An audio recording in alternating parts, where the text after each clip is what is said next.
अहिले चाहिँ म कालीकोट सदरमुकाम मान्मको एउटा गाउँ धैरेनीमा आइपुगेको छु। मसँग यहाँ तारा नेपाली हुनुहुन्छ। 7 दिनको सुत्केरी हैन त तपाईँ? हजुर। कति वर्ष हुनुभयो तारा? 25 वर्ष। 25 वर्ष। ए अनि के पाउनु भएको अहिले? छोरा। हजुर छोरा जन्म। कतिजना छन् बालबच्चा तपाईँको? 4वटा। हजुर। 25 वर्षमा 4 जना छोरा छोरी भए। 5 भयो अब, एक खस्यो होइन। ए एउटा बिति पनि सक्यो। हजुर। ए भनेपछि कति वर्षमा बिहा गर्नुभयो त? 15 वर्ष। 15 वर्षमा।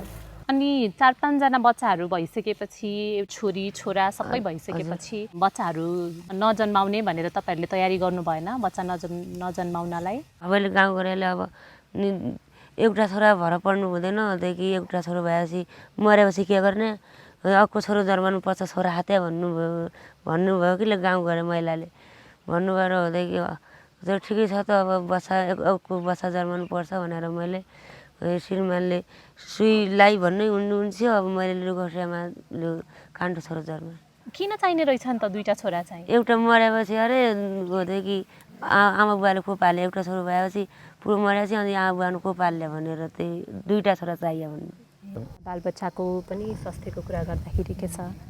कुपोषणको अवस्था चाहिँ अलि नाजुक नै छ यो कालीकोटमा। अब हाम्रो राष्ट्रिय स्तरबाट कालीकोटलाई कम्पेयर गर्ने हो भने कालीकोटमा चाहिँ 2 गुणा राष्ट्रिय स्तरभन्दा बढी कुपोषित छन्। हाम्रोले तथ्याङ्कले चाहिँ हाराहारीमा 20% बालबालिका 5 वर्षको बालबालिका कुपोषित देखाउँछ भने शीघ्र कुपोषण चाहिँ 7 देखि 8% बालबालिकालाई देखाउँछ।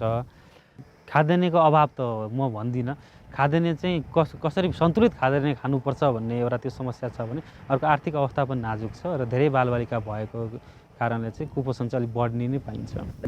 मानमा 9 होइन कुखुरा चाहिँ छैन मसँग, 2 जनाले 500 रुपियाँ दिन्छु बाँडेर लान्छ एकै ठाउँमा छ। के गर्दै हुनुहुन्छ तपाईहरु अहिले यहाँ? भ्यासेक्टोमी परिवार नियोजनको पुरुष स्थायी बन्ध्याकरण। भ्यासेक्टोमी गरे बापत चाहिँ हामीहरूले उहाँहरूलाई चाहिँ यो खाजा खर्च भनेर 250 रुपियाँ दिन्छौँ। छोरी मात्र भएको भएदेखि चाहिँ अहिले अपरेसन गर्न आउनुहुन्थेन? तपाईलाई छोरा चाहिँ चाहिन्थ्यो। किन आएको होला त्यस्तो सोच चाहिँ? एउटा त घर परिवारले अब मान्दैनन्, त्यो गर्नै दिँदैनन् है।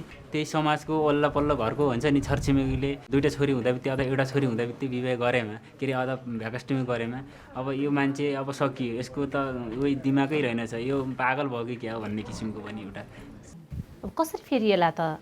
त्यही हो नि, अब हामीले प्रचार गऱ्यौँ होइन, अर्कोले प्रचार गर्यो, अर्कोलाई भन्यो, अर्काले भनेर पनि यसरी चाहिँ शिक्षित नभएको मान्छेलाई पनि चाहिँ अब चाहिँ सम्झाएर पनि होइन उसलाई चाहिँ उ गर्न चाहिँ सिकाउनु पर्यो। के हुन्छ उसलाई?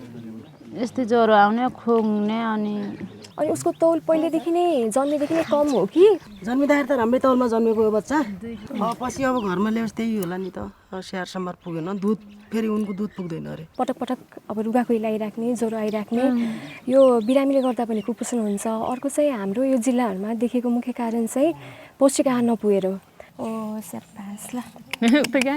कुपोषित बच्चाहरूको चाहिँ कपाल चाँडै अब झर्ने त्यस्तो अथवा रङ फरक हुन जाने, जस्तै यो बाबुको चाहिँ कालो नभएर हल्का फिक्का खैरो जस्तो हुँदै गएको छ, त्यो पनि तपाईँको भिटामिनहरूको कमीले हुन्छ। हजुर, यो उसको पनि त्यस्तै छ। के भयो भने बच्चाहरूलाई पोषण पुग्छ, आमालाई पनि पोषण पुग्छ? पोषिलो खानेकुरा भनेको तपाईँको अन्डा, माछा, मासु भयो, त्यो सँगसँगै हरियो सागपात अनि जुन मौसमको अनुसार फलफुलहरू भयो र गेडागुडीहरू, जस्तै यहाँ सिमीको दालहरू, तपाईँको भटमासहरू प्रशस्त रूपमा पाइन्छ। त्यो सँगसँगै बच्चाहरूलाई चाहिँ जुन जाउलो बनाउनुहुन्छ नि त्यसमा नि तरकारीहरू जुन छ त्यो सानो मसिनो टुक्रा पारेर जाउलोसँग मिसाएर त्यसैमा सागपात राखेर अलिकता 1-2 चम्चा घिउ अथवा तेल राखिदियो भने पनि त्यो पोषिलो जाउलो हुन जान्छ। तपाईँ चुरोट सुल्पाजुन भन्नुभयो, त्यसमा चाहिँ निकोटिन भन्ने एउटा पदार्थ हुन्छ, त्यसले चाहिँ फोक्सोमा गएर बिगार गर्छ। फोक्सोबाट निस्केको जुन श्वास नलीहरू हुन्छ तिनीहरूलाई पनि खुम्चाएर दमको रोग गराउँछ। भनेपछि ओखती होइन विष पो हो कि क्या हो? हजुर, त्यो विषै भन्न मिल्यो। बानी फुल पढ्यो, कोही त छोड्न सक्छ नि, कोही सक्दैन। त्यही त आफ्नो मनोबल बढाउनु पर्यो कि छोड्न सक्छु भनेर। गाउँका सबैलाई छातीको समस्या छ कि क्या? सर सबैलाई छातीको समस्या छ। तपाईँलाई यस्तो सुन्नु, त्यहाँ दमको लागि होइन स्वास्थ्य चौकीमा जाने, त्यहाँ एउटा बाफ लाएर त्यो छ्यास गर्ने एउटा औषधि हुन्छ, त्यो प्रयोग गर्नुपर्छ। तपाईँ जिल्ला अस्पतालमै पुग्नुपर्ने हुन्छ। तपाईँलाई पनि श्वास हुन्छ होइन? छाती खराबै छ जेलिएर।